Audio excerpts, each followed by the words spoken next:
আয় কিরা রে? রঞ্জু ভাই, আয় কিরা? রঞ্জু ভাই, আয় কিরা? রঞ্জু ভাই। আয় আয় আয় আয় আয় আয় আয় কিরা আয় আয় আয় আরে মারে আয় কিরা?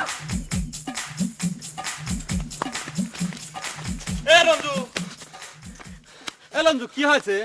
হালার বাবা, না কি হবি? হ্যাঁ দৌড় দিলে আবার কিছু হয় নাকি? না, দেখে তো মনে হচ্ছে কিছু থেকে ডরাইছাও, সেই জন্য কষিয়ে দৌড় মারিছাও। কে ফালতু কথা তো তোমার মনে আসবেই। কে মানুষের শরীর ঠিক রাখার জন্য দৌড়ে দৌড়ে ঝাপাঝাপি করবার পারে না? না ঠিক আছে, তোমাকে তো কোনোদিন শরীর চর্চা করতে দেখি নেই, তাই তা ঠিক আছে, শরীর চর্চার জন্য লাফালাফি দৌড়ে দৌড়ি ঝাপাঝাপি যত খুশি করো, কিন্তু পিসারটা ঠিক রাখো গেইলিয়াম। হ্যাঁ সেপাল রাতে দুপুরের খাওয়াটা খাই গেলে ভালোই তো না?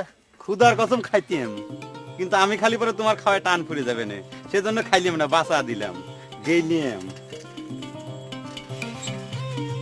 বাসায়া দিলা না?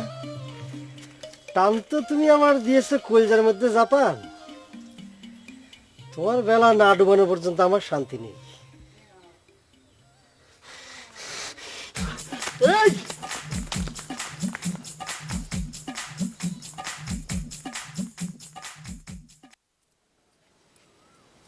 তুমি যে সবসময় এখানে এসে থাকা শুরু করলে, গায়ের মানুষ তো বাসন্তী বধূর কথাই সত্যি বলে ধরে নেবে। বাসন্তী বধূর কথা সত্যি হলে মনে হচ্ছে তোমার অসুবিধা হয়ে যাচ্ছে। কথাটা বোঝো না কেন? হুন দেখান নিয়ে কি করবো সেটা এখনো ঠিক করবে পারলাম না। শুনিসাও তো, বিশ্বকালে সাহেব মন্ডল হুন দেখান নিবার চায়, তারপরে এসব বিয়ের সাথে নিয়ে আলাপ আলোচনা, এটা ভেজাল না? ভেজাল নিয়ে বসে থাকলে চলবেই? দরকারে সাধন করার কাছে যাও, পরামর্শ নাও, তারা মুরব্বী মানুষ। তাদের কাছে যাবো পরামর্শ নিবার। হুন দেখান নিয়ে এসছি, সেটাই তারা মানবে পারতেছে না। গেলি তো কবে যে সাহেব মন্ডলের হাতে হুন দেখান তুলে দাও। আচ্ছা তুমি কি করবে চাচ্ছ কও দেখি। হ্যাঁ, এরা করে হোন্ডা নিয়ে বসে থাকলে কোনো লাভ হবে না। আমি তো সেই কথা কেন করছি, আমি যে একটু সুস্থ মাত্রায় চিন্তা ভাবনা করবো সেই উপায় আছে। রাইতে চিন্তা করবো, তুমি এসে হাজির, সকালবেলা এখনো তুমি যাচ্ছ না। না আমি করছি যে তুমি কয়েকটা দিন একটু দূরে দূরে থাকো, তাহলে পরে এই ফাঁকে আমি একটু চিন্তা ভাবনাটা করি, তাই না? আমার তো তোমার থেকে দূরে থাকতে ইচ্ছে করে না।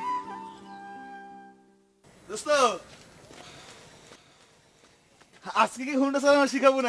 হুন্ডা খান নিয়ে এসে আমি কি তোকে চোখের বিষয়ছি? একজন কয় হুন্ডা খান নিয়ে দেখাইবে, আর তুই আসিস হুন্ডা শিখবে। আর কে আমি কি হুন্ডার মাস্টার রে? রাগস কে? ও স্বামী স্ত্রী ঝগড়া করিস না, সেজন্যই তো কই বিয়ে শাদী করার আগে একটু চিন্তা ভাবনা করে করো। আচ্ছা তোরা ঝগড়াঝাটি মিটে তারপর আমি আসবো না।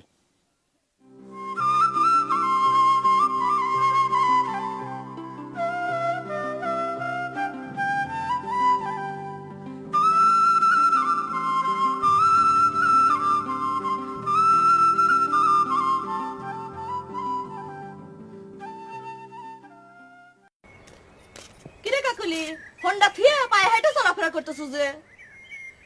হুন্ডা হয়েছে জন্য কি হুন্ডার পিঠে চলে সবসময় ঘোরা লাগবে নাকি? আর তাছাড়া হুন্ডা চালাতে তেল খরচ হয়, বুঝিছো? হয়, হুন্ডা যে দামে কিনেছু তেল তো সে দামে পাইবে না, কেরাসিনি তেল কিনতে পয়সা লাগে, তাই না? আর কেরোসিন দিয়ে হুন্ডা চালে এটা তো কিডা কইছে? এই না তুই ডাক্তারের সাথে উঠবস করুস। ডাক্তার তোর হুন্ডা চালে না, ডাক্তার না, জানবো কেবা করে? বাদ দে তো হুন্ডা গাড়ির কথা, তোর বিয়ের খবর শুনলাম, সেটা ঠিক করে ক। এ না ঠিক করে কর কি আছে? তার মানে তুই রতনকে বিয়ে করেছু?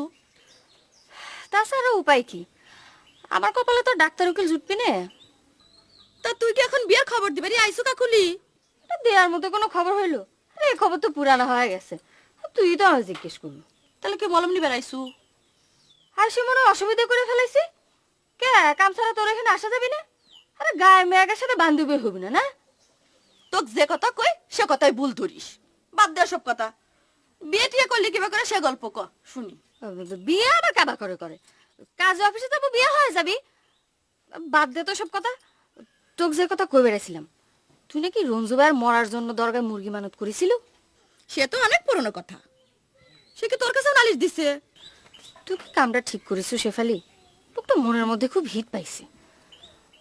আর তাছাড়া তুই কি সত্যি জাপান ডাক্তারের বউ হওয়ার চিন্তা করতিস? বউ হবার চাইলি কি আর বউ হওয়া যায় রে কাকলি? আল্লাহ তো কপালে লিখা লাগবি। দেখ না, দরগায় মুরগিটা দিয়ে আসলাম, সেটাও ফিরে আসলো।